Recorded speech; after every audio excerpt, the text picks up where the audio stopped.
Good morning everybody. Pagi yang baik ini saya ingin mengajak kita merenungkan kembali 1 Korintus pasal yang ke-57 sampai 58. Tetapi syukur kepada Allah yang telah memberikan kepada kita kemenangan oleh Yesus Kristus Tuhan kita.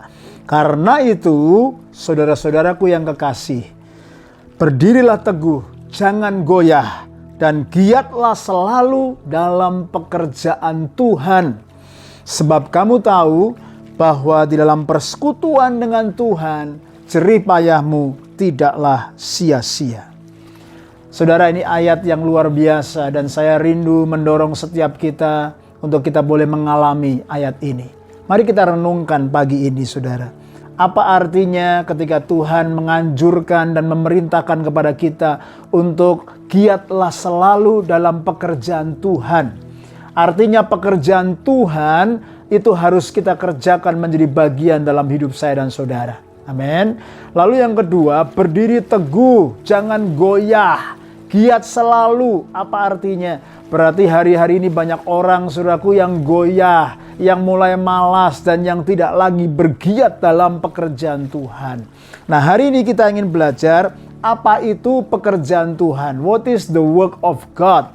Saya ingin bagikan dua hal pekerjaan Tuhan yang paling utama dalam kehidupan kita. Yang pertama adalah evangelism, penginjilan.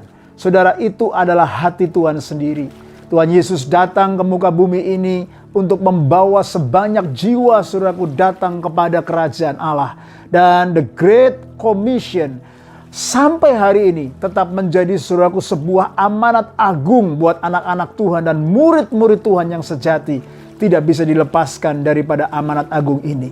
Saudara, pekerjaan Tuhan selalu memanggil man and woman of God untuk datang kepada pertobatan, untuk datang kepada pengenalan yang sejati kepada Kristus Yesus Tuhan kita.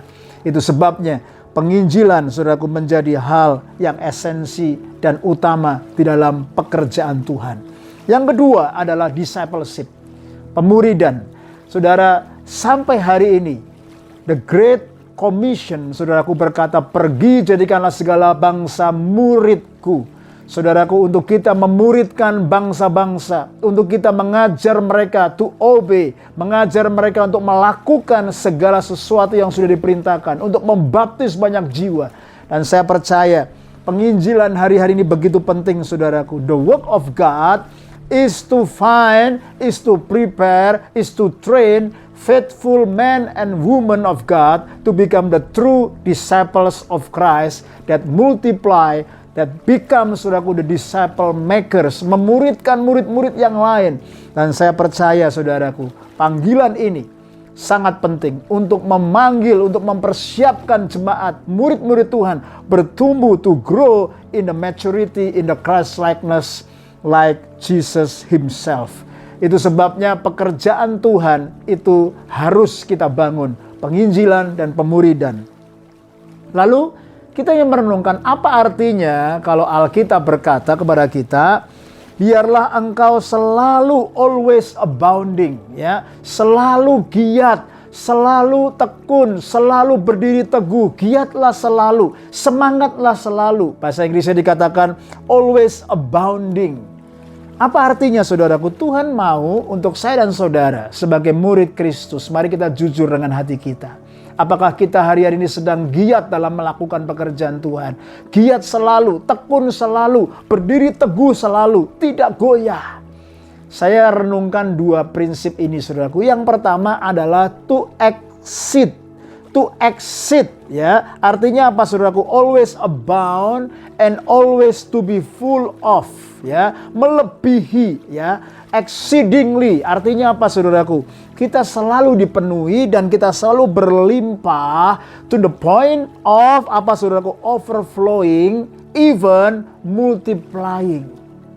Kalau kita berlimpah, saudaraku, dengan kebajikan, berlimpah dengan kegiatan, berlimpah, saudaraku, dengan semangat untuk kita giat selalu dalam pekerjaan Tuhan, semangat selalu dalam pekerjaan Tuhan, artinya hati saya dan saudara tidak pernah kering, tidak pernah tawar, tidak pernah goyah, tidak pernah malas. Bagaimana dengan kondisi kita hari-hari ini? Kalau kita, saudaraku, menjadi malas tawar hati, kita hitung-hitungan, biar Tuhan kembali rekindle our heart, saudara. Karena orang, saudaraku, yang thriving and flourishing, itu adalah bukti orang, saudaraku, yang engage with God's work, selalu giat dalam pekerjaan Tuhan. Yang kedua adalah to excel. Yang pertama to exceed, yang kedua adalah to excel. Artinya ada spirit of excellency yang Tuhan mau saya dan saudara kita hidupi bersama-sama. Artinya apa? There is a sense of doing more than what is required. Doing more than what is required and rising above the norm. Kita, saudaraku, melakukan lebih dari apa yang diminta, dan kita, saudaraku, melebihi daripada rata-rata orang. Ini artinya, saudaraku, doing extra mile. Kalau orang, saudaraku, meminta kita berjalan 1 mile, Alkitab berkata berjalanlah 2 mile. Kalau kita melakukannya, saudaraku, dengan excellency, maka saya percaya, saudaraku, Tuhan akan membawa kita kepada kemuliaan demi kemuliaan. Nah, bagaimana, saudaraku, untuk kita bisa selalu giat di dalam pekerjaan Tuhan? Yang terakhir, saudaraku, prinsip ini mengajar kepada kita harus semakin dekat bergantung kepada Tuhan. Karena dengan kekuatan kita nggak mungkin.